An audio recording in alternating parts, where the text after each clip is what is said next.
Always great catching up with my next guest. He's going to be fighting this Saturday at UFC Vegas 72, taking on Pete Rodriguez. It's Natan Levy back here on the program. Natan, how are you, man? I'm doing great. Thank you for having me. Hey, thank you for taking the time. Like I said, fight week, it's right around the corner here. Was this the right amount of time off in between fights for you? I would have preferred to have a little bit less time off, but they offer you a fight and you take it. Yeah, for sure, for sure. And fighting a really exciting fighter in Pete Rodriguez, who's been knocking everyone out. When you see a fight like this, does this get you excited just because you know you're not going to be fighting a guy who's going to be winning on points? He's going for the finish just like you are. Yeah, it's a really exciting fight. I think the fans are going to have a treat. Obviously, I think the excitement is going to go my way. I think I'm going to be the one knocking him out. But every time you step into the cage, it's dangerous. It's exciting, and you want to be as ready as you can. I never understood how some fighters can train easier for some fights they think are going to be easier. For me, every fight is dangerous. Every fight is exciting, and I always train as hard as I can.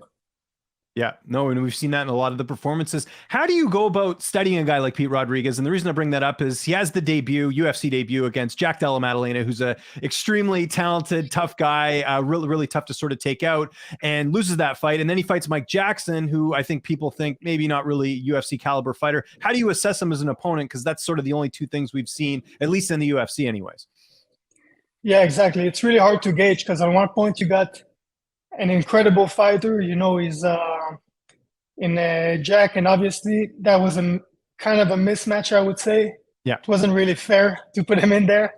And on the other hand, you got somebody who doesn't really belong, and then he wins this. So it's kind of hard. I'm more interested, in how he did in those fights. I think he fought well.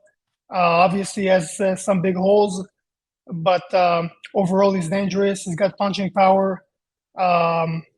So yeah, I think he's dangerous against anybody. Even if against Jack, he could have been dangerous. Obviously, he doesn't have enough of all the skills, but he's a good boxer. He's got power. He's got some speed. Who have you mainly been working with? Who's been helping you get ready for this one? He switches a lot of stances. So I've been working with a lot of southpaws and orthodox guys. I've been working with a lot of my teammates from Syndicate too. Whenever we can get work, we're still good friends. We're still in very good terms. I've been working a lot with Mateus Camillo. He's a beast. With Dan Ige, he's a beast, obviously. I've been working with Patchy Mix. The dude's basically my size. Mr. Highlight Reel of the weekend, Patchy Mix. That was incredible. Exactly. The dude's basically my size, which is incredible. He's a southpaw. He's badass. He's a world champ now. So that was great work. And, just getting all the work I can around. There were so many guys at Extreme, so many talented guys. Kai Boy, Matt Burnell. Also, they just fought in Bellator. Kenny Cross just fought in Bellator. I've been training with all these guys. So it's been a blast. Why the switch over to Extreme? I needed a change. I needed to leave my comfort zone. And I've been at Syndicate for 10 years. And, I had a good relationship with John and a good, I love the team. But I just felt for me it was the right move to get out of the comfort zone, to have those butterflies again before every sparring session. That's what I needed. I saw there was a photo with you and Colby Covington, who I know was in town. Did you get to train with him, or did you just get to see him? Damn, that picture made waves, huh? Yeah, I saw I saw it everywhere. Yeah, because obviously I think people were surprised to see Colby in Vegas. I think that was part of it, but I'm even more surprised to see him hanging out with you, which is kind of cool. Actually, we didn't train. I just said hi. Really cool guy. I like him a lot. I love his fighting style. I think he's a cool guy. Love him or hate him, but he's nice. He said some great things to me. He never.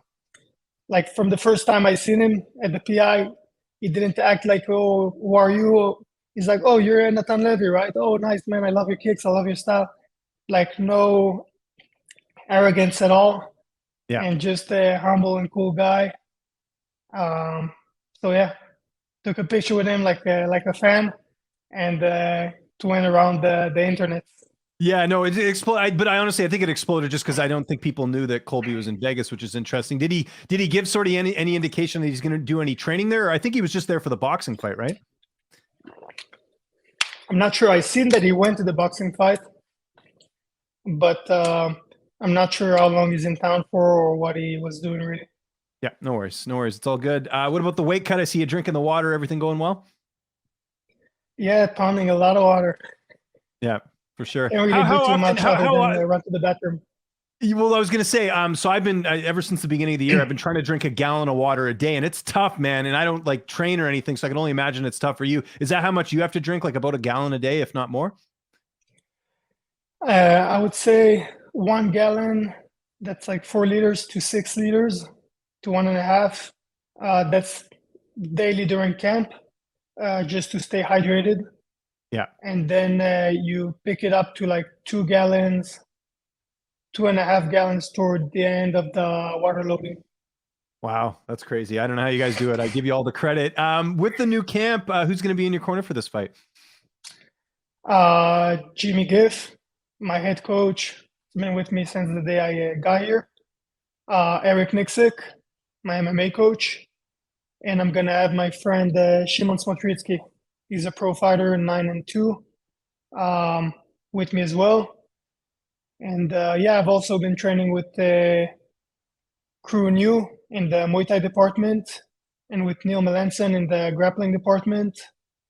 And obviously, again, all the coaches at Extreme, so many coaches, but you try and learn, you try to pick up from, wherever you can. And there's a lot of knowledge in this room.